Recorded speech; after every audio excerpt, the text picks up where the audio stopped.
CTV News at 5 with Hudson Mack. In Strathcona Provincial Park, where search and rescue crews are bringing in a group of skiers caught in an avalanche.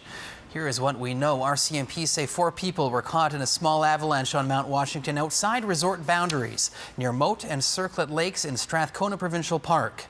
The skiers range in age from 18 to 30. The only person injured was an 18-year-old man. He is believed to have suffered a broken leg when the avalanche pushed him into a ravine. None are trapped or in immediate danger, and they were able to call for help on their own. RCMP and Comox Valley Search and Rescue are working together to bring them out and are using Raven Lodge at Mount Washington Alpine Resort as a staging area. CTV's Gord Kurbis is on the scene and joins us now by phone. Gord, what's the latest from there? Well, Andrew, in the last half hour that since we last spoke, I've been told that the conditions here are deteriorating. In Strathcona Park, the change in the temperature, the amount of snowfall that's been coming down, they consider there's more risk for more avalanche, so that's a little bit of a concern. They haven't, as of a couple of minutes ago, still haven't been able to reach these 4 gentlemen.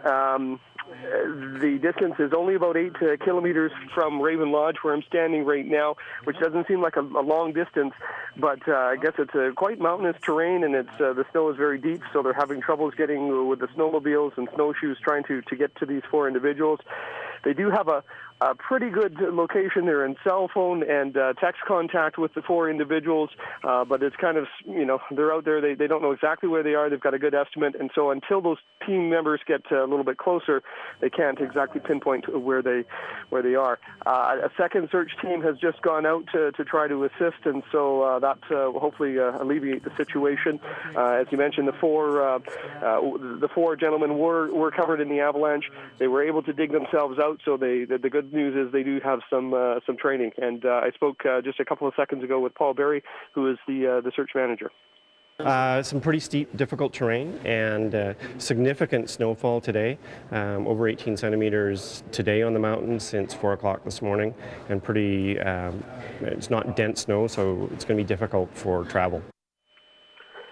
So, Andrew, once they do reach them, again, they haven't reached the 4 individuals, but once they get there, they can assess what that injury is. They understand it's a leg injury, but they can't confirm that until they actually have their hands on the victim, and then they can try and formulate their plan on exactly how long it's going to take to get them out. But we're still looking probably at least 1.5, 2 hours maybe. Okay, Gord, thanks for the update. A Coquitlam tour bus company involved in a deadly crash in Oregon has been ordered to cease operations in the United States. On December 30th, a bus carrying 39 passengers swerved off an icy road in Oregon, killing 9 people. It was owned by BC-based Miju Tour and Travel.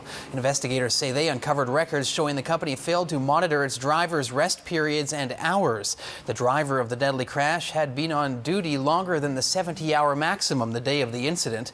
Miju Tour and Travel was fined in 2011 for a failure to meet U.S. drug and alcohol testing requirements and was fined for another incident in 2010. The BC government has issued an unusual public warning about a female offender who's been released from jail. 23-year-old Kayla Bork is a convicted animal killer. The former Simon Fraser University student pleaded guilty to torturing and killing animals and admitted to wanting to kill homeless people. Acting on tips, police raided her university residence and allegedly found what they described as a kill kit, containing a knife, syringe, restraints, black gloves, and a demon mask. Bork was sentenced to 8 months in jail and now faces probation for 3 years. Police say Bork will be living in the Vancouver area under strict conditions. Well, it was almost 3 years ago that 18-year-old Kimberly Proctor's burned body was found just off the Galloping Goose Trail in Colwood. The Langford teen was brutally murdered by 2 teenaged boys she went to school with. Cruz Wellwood and Cameron Moffat both pleaded guilty and were convicted of first-degree murder. They are serving a life sentence with no possibility of parole for 10 years. Now the family is getting ready to speak out for change in memory of their daughter. CTV's Louise Hartland joins us live with more. Louise? Andrew, the Proctor family says it wants to change the way schools around the province deal with students who exhibit threatening behaviors. They hope the government will enact Kimberly's law and prevent other families from losing a child. Kimberly's law proposes 7 changes to the way our schools and justice system deal with young offenders. The first 3 deal with identifying and treating threatening youth, using assessment protocols, and making counseling mandatory. It also recommends holding parents accountable and responsible for the actions of their children. The other 4 proposals suggest changes to the Young Offenders Act, including transfers to adult court and holding youth convicted of first or second degree murder to adult terms of 25 years, not the 10 years they serve now. Wellwood was 16 and Moffat was 17 when they lured Kimberly to Wellwood's home.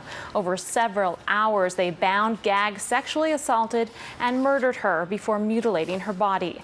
The next day, Kimberly's remains were found under this bridge. They had been soaked in fuel and set on fire. At sentencing, the judge said he wanted the 2 boys to stay in custody as long as possible because he believed they may never be rehabilitated. Psychological and psychiatric reports showed both teens had troubled home lives and began acting out at a young age. Now, the Proctors say cyberbullying is another issue they hope to address with Kimberly's law. They have sent letters to the Prime Minister, the Premier, and a number of other politicians. The family will be speaking publicly about Kimberly's law on Thursday. Good for them. Thanks, Louise. You're welcome.